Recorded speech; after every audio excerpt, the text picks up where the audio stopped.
Hey guys, welcome once again to Wildfire. We're so happy that you joined us this afternoon. We're blessed to be here with Pastor Bruce Aaron Smith at God's Amazing Grace Church in Catoosa, Oklahoma. Now guys, before we go any farther, I just want you to know Pastor Bruce is a man of great wisdom. For right here, close at hand, is some duct tape right here in case I should go too far on any topic. He's a man who's ready to take care of business. We're playing around on the lighter side. So glad that you guys tuned in to join us. So glad to be here, Bruce. I'm glad to have this opportunity for sure. Yeah. It's we've been kind of talking around a little bit here, a little bit there for a year and a half, 2 years. I don't know. Maybe we should do this, maybe that. Yeah. It's cool to finally see it happen. Yeah, amen. It's good opportunity, good fellowship. Yeah. Appreciate y'all's gospel work here in Catoosa. Some people say, well, there's a church on every corner in Oklahoma, but it's funny to me, not everybody in the city or the country is going to church. This is true. This is true. We need a gospel work in every place. Y'all have a beautiful historical building here. Thank you for embracing me to let me come in. Yeah, definitely. Most welcome. Yeah, we're glad that you're here. Glad for this opportunity for us to be in Catoosa. In a couple of weeks, we've been here as pastors for 4 years, and so it's been a good work. It's been something that God continues to reveal Himself in, and continues to show Him strong in areas, and brings the a reminder of purpose and calling in those things, and I think it's just a great opportunity that we've seen lots of lives change, and salvations to baptisms, and able to walk them through the whole process, and as we continue to disciple them and allow them to have a place and an opportunity to grow as God continues to grow us and the grace that He's given. So. Amen. In my own way, Bruce, I've tried to draw recognition to the way culture has changed so much. It's not odd at all these days for a pastor, shepherd, elder to be not just bivocational. He may be tri or quad vocational. There, it's actually becoming very common. It's possible. I don't have the stats ready. It's possible that it could be a majority of pastors, at least in certain kinds of churches. And I love to try to draw recognition to places in the body that are really important, but we're not necessarily focusing on. How is the Lord moving in the body? And being a son of a 40-year veteran of teaching in both public and private school, but mostly public. My mother was a believer and an outspoken one for most of that time. Right. And being a blue-collar guy myself, 15 years at one company, and being just an old cowhand and turkey farm hand before that, I see the importance of the underestimated blue-collar part of the body. People are doing a lot of important work to help make the whole world go round. And then, you both lead a church, and you're an educator, and you educate into machining. I just want to hear your heart about what that's like. I just want to hear how's that going, and reveal it to the body. All right. Well, thank you for the opportunity again.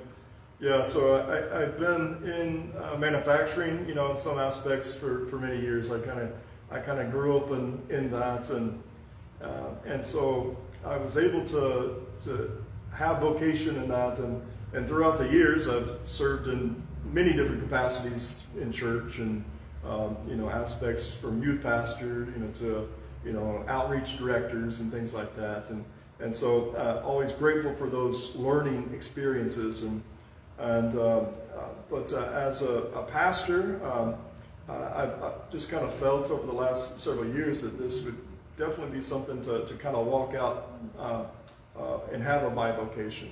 I've been in education now for about 20 years. And thank you. Yeah, and I appreciate that. But it's also teaching a vocation, as you said, machining and different aspects of that. And to be honest, as I kind of look at it, I really do the same thing, just in different locations, or like in different spheres, if you will. It's all about coming to the place of leading people into the change that's needed. Right? It's a lot of times we get students that they don't understand manufacturing or forgive me. Yeah. I love what you said right there so much. I want to draw the audience to it. Leading people into the change. Church, embrace that heart right there, wherever you are. Lead, equipping and disciple, lead the confession right there in that statement. The change, the repentance, the turn. I don't know, man. You got me with that. That was good. I don't mean to mess up your flow. That's really good. No, that's quite all right. It's I feel like that we all have areas that we could be leading in. That it doesn't necessarily just mean that you have to be a senior pastor somewhere, but that God has called us all to different places, and He's called us to utilize the gifts that we have. Oh, right? Man. We see this time and time again throughout the scriptures. I mean, oftentimes we are wanting God to move on our behalf, and then we want God to do something, or we'll do something once God has done His part, but we fail to realize that God has already done His part. The old example I like to use often is, Moses was called, and he said, well, what do you have in your hand? You have the staff, you need to throw it down, you need to pick it up. It was something God had already placed in him what's needed. And he's like, well, I don't speak well. Well, I'll give you your brother, but oddly enough, I never see in the scriptures where Aaron's really talking, right? And so it's one of those things to where God has given us the talents and the things to use. Yes. And where it's when we're submitting those things to Him that He's able to do that. And I just happen to able to do that with learning how to do some machines and know some computer stuff, and going to school to be an educator, and going and being able to appeal that to people. But there's many things that I learned doing those things that I'm able to take and use in a church setting as well. And there's things that I've learned in church that I'm able to apply in the classroom or in the shop floor as well. And it's like I said, it's leading people to the change that's needed. And I think oftentimes we go through seasons in life, or the church folk, they go through seasons, or the students, they go through seasons, and there's something that's needed in that area. And so it's important, I think, in the passion and the vision that God's given me, to come to the place of helping them get to where they need to be. The amazing thing is getting to sit back and to watch that. I mean, you talk to an educator, and oftentimes the response is they love to see the light bulb come on over the student's head, right? They love to see that, because it gives you a sense of accomplishment right there. Very similar to one-on-one discipleship. Exactly. So something's being actually received here. Yeah. Or when you get that text from the person you've been praying with all week, and it says, "Look, Pastor, look, this happened today, and I was able to overcome what we've been dealing with for the last several months." Or wow. It's those types of things. That to me are priceless. Amen. And the old adage that's been I've heard many times for educators or for teachers, they don't do it for the income, they do it for the outcome. Wow. And I feel like our roles in ministry, things like that, are kind of the same line, same vein of that passion and purpose. It has to be for those things. I agree so much. And I want to paint a little bit of a picture for those who may tune in. I can remember the first job I ever had in an old-fashioned machine shop. I'm telling you guys, like, you walk into the room and there's a green fog, but it ain't what you think of as a green fog in Oklahoma these days. It's the it's the antifreeze, it's the coolant. Yeah, the coolant. For the old manual, yes, the old manual oil, blades. yeah. And dudes are just sitting there smoking like a freight train inside this building. You know, Right. they're grateful that it's air conditioning. Right. And the discussion is, well, Brian's the new hire. Are we going to have him try to scrape some of this black stuff off the walls? You know, whether it's that environment or if it's getting up behind the pulpit to share in some official means, if it's getting online, if it's at the library or the grocery store, any sphere, the treasure is the discipleship you're talking about. Yeah, definitely. You know, one of the things that I love in manufacturing, it brings a great sense of accomplishment, is being able to take something, typically in machining it's metal, but it could be plastics or wood, but to be able to take that and to see the object or the component that's used in it. Yep. And at the end of the day, you can see what's been done, and you see that.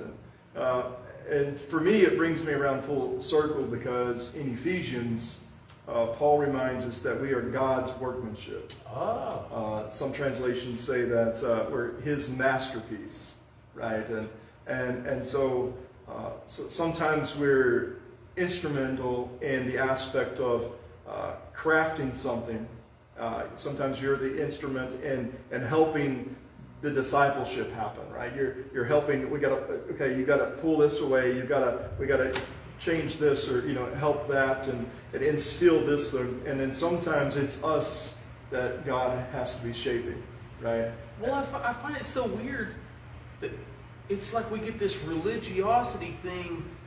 On one hand, we're like, oh, I have been born again. The Holy Spirit lives in me. Then on the other hand, it's like, well, but God moves from His throne or out yonder. He moves to do His work, when actually the Holy Spirit is everywhere, but especially in the believer. So why would it be so weird when the believer is partnering?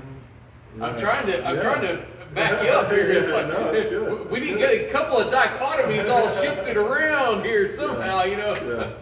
Yeah, it's definitely. I mean, and it's like I said, we see it time and time again. I mean, Jeremiah had the potter's wheel, and to be able to see that imagery, as far as molding and shaping, and so God, and I'd say a lot of times in the Old Testament, God revealed to us physically what needs to happen spiritually under the new covenant, right? And so it's important that we see those things. And welcome God, the change in us, but the change in us doesn't stop with us. It has to be extended through us. Yes. And that's the awesome part about being in a school and vocation and training, those types of things, because we're able to come and you're able to share that knowledge that have been given over the years, but also it's opportunity to help develop character and ethics and different things like that, in shaping them and as well. And so that's a huge part of what it is that's being done. But it's also the same time, we see the same thing in church, and people come and they've never been a part of a church. They don't know how to act. They don't know how to dress. They don't know how to say this or say that. And and the important thing is that we're getting them in and welcoming them in where they're at. Yes. Right? And that's the important thing. And I think a lot of times with churches, there's too much emphasis that a church will say, well, you have to do this, or you have to be like that. It has to look like this. You've got to sing all out hymns, or you got to do all contemporary, or all of those things. And the important thing is, are we just being obedient? Right. Right. Paul gives us instructions to seek out our own salvation. Right. And I think if we understand that as individuals, then a lot of times our churches have to do the same thing. This church isn't going to look like the one down the street. Probably shouldn't look like the one down the street. Because you don't catch the same fish, or you don't catch different fish with the same bait, right? And so it's important that we're being obedient and allowing God to work through us as a church, as individuals, in our vocations, or whatever the case may be, to at the end of the day, that it's His will and His calling, His vision that it's accomplished. I love what you said there about character. Everybody knows this, but it's easy to just kind of push over in the corner. Every time, and I mean every time, Lord help us, that gifting gets out ahead of character in the bride of Christ. Mm-hmm. You can set your stopwatch for the next scandal. You can check it, whether it's a small one that the Lord brings the person into discipline. We are disciples, right? And the Lord is the person quickly responds to the Lord, or if it blows sky high worldwide. When character gets behind gifting, we can count it. So in the blue collar, if the guy's running the old Morrisiki, right, or as an educator, or in traditional ministry to the church in the building, or even you mentioned outreach coordinator. Yeah. Everybody knows I love outside the building. Yeah. I love in every place. Character. Yeah. Character really. I would love to say that gifting is the deal maker, because it kind of is, but without character, it won't. The character, or those basic things, they reinforce the gifting. Absolutely. Right? Yeah, it's underneath. It's the rebarb in the concrete, if you will. Yes. Right. And so often, because it's the things that's not seen, but it's really evident when it's not there. It will be sooner or later. Right. And so those things, and I think one of the most important aspects to that we have to do is that it's done in love. Yes, sir. Right. But love corrects people. It does. Right. And so it also comes to the place that we have to be corrected sometimes. Right. And you don't get those types of moments without relationship. That's good. Right? And so it doesn't matter whether it's in the classroom, it doesn't matter whether it's on the shop floor, or if it's in the church. We have to have relationships. We have to be connected together. Right? One of Satan's biggest ploys or tactics or strategies is isolation. Mm-hmm. And when we allow the isolation to happen, we begin to empower his plan and his vision.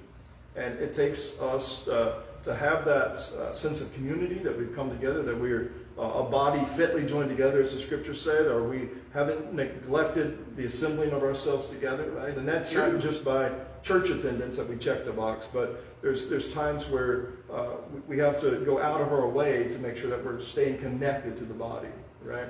And in those things, it's important that we can allow correction. And we want to be made correct, right? My pastor says, I want to be right, I want to be correct. Yeah. Sometimes somebody's got to correct me to get me right so I can be right. Yeah. Yes, definitely. And then and we have to receive that as well. And when it's coming from the right place and all those things. And sometimes I think in the culture that we currently have is when we don't like what we hear, we begin to reject it and separate it. Cancel it. Cancel it. I mean, cancel it. Yeah, it's just and then because we have too many opportunities to turn into what will itch our own ear, if I can kind of play on Paul's words, right? Oh my goodness! Right? I can listen to what makes me feel good all day long. What helps me blame the other guy? Right. Yeah. Where can I started? Where can I be the victim in this? Right. Oh snap! Right. Yeah. And so it's important that in all of these areas, or whatever area that you're in, is that you're in a place to where you can have that guidance of the Holy Spirit to get you there, but you can also have people in your life that will confirm where you're at and help correct where you need to be. That's good. And so it's very important as all that comes together. That's true discipleship. And that protects the one who's just been born again. Mm-hmm. We've just seen what God's done in their life, to the one who's about to get in trouble with their ministry becoming well known, but they're messing up. That friendship, discipleship, correction protects us all. Okay. leaders need help, need accountability. And that doesn't mean go around bossing the pastor around because you don't like the way the scent of the tissues. That means like we care. Right. We help each other if we struggle. I know I've needed it, and it's all that's carried me through at times. Right. And man, before I jump on too many other rabbit trails from those good words, for the sake of our time budget, would you like to lead us off in prayer, and then I'll pray? Yeah, definitely. Heavenly Father, Lord, we thank you that you continue to give and continue to remind us, Lord. And Lord, I pray that today that every individual, Father God, listening to these words today, that they be reminded of your love. I'll be reminded, Father God, of their calling, and Father God, that they be reminded that you have went to great sacrifice to empower them to continue to do, Father God, kingdom work. And Lord, I ask you today, Father God, that those ones that just need to be confirmed, or those ones today, Father God, that need a little correction, Father God, Lord, that they sense your presence, Lord, and they sense, Father God, that you are continuing to draw them into greater things. And Lord, we just thank you today, Father God, that your word continues to go forth, and that will continue to accomplish that which it's set out to do. And it's, Lord, in these things, we just give you the glory and able to praise you for that. And yes, amen. Lord, I agree. And like my pastor, Glenn says, I agree. And we ask that you bless this house, this congregation of your church in this city, of your church in this area. Lord, I ask, however many of those who are hurt from their experiences in church before, but their hearts belong here at God's amazing grace, I pray that you would draw them into the discipleship of this congregation, this little body of Christ, and that the love between all the churches of Catoosa would flourish and bloom, especially those who are true gospel scriptural believers. I pray that we look across movement lines and denominational lines and see our brother and sister right there close to us. Lord, make a way, move mountains, accomplish miracles just the way you have helped Brother Bruce to be able to be effective as a pastor of a church and as an educator and as a blue-collar craftsman. I pray you'd keep doing miracles in these spheres, and you'd keep drawing the believers together so that those who are lost in this area wouldn't be able to deny the way you shed all your blood, Lord Jesus. They wouldn't be able to deny the way you rose from the grave after 3 days, that the Easter miracle would be the power of our lives, and we'd find it irresistible to share your grace. For the glory of Jesus' name we ask. Amen. Amen. Thank you, Bruce. And thank you for the opportunity. Yeah. Okay, somewhere along the line there, you were probably just about to say a real important thing, and I said, hold on, I got to say something. Take the last word. Make sure that you give all your heart. Yeah, I would just want to encourage you today that if there's been something that's been said on these topics that has begun to cause you to have some sort of self-reflection, and maybe it's brought you to even a negative place that you're like, I remember the vision that God had given me at this time, but maybe you've experienced some of that church hurt that we mentioned earlier. You mentioned, some other things, or you allowed other things, or just life has kind of seemed to stop you where you're at. And I would just encourage you today to keep praying about those things and keep asking God to reveal the plan and ask for the wisdom of heaven for those things, that His will would be accomplished in your life, and that you'd be utilized for the kingdom as He is intended. And so that's really my heart, that no matter where we're at or what we're going through, that we can still put our hope and our trust in God. And so God's got a believer family for everybody out there. Amen. Somewhere or the other. Amen. No matter how ugly we may be. Who knows? Thank you, Bruce. Yeah, thank you, sir. Love you guys. Thanks for tuning in. We'll see you later.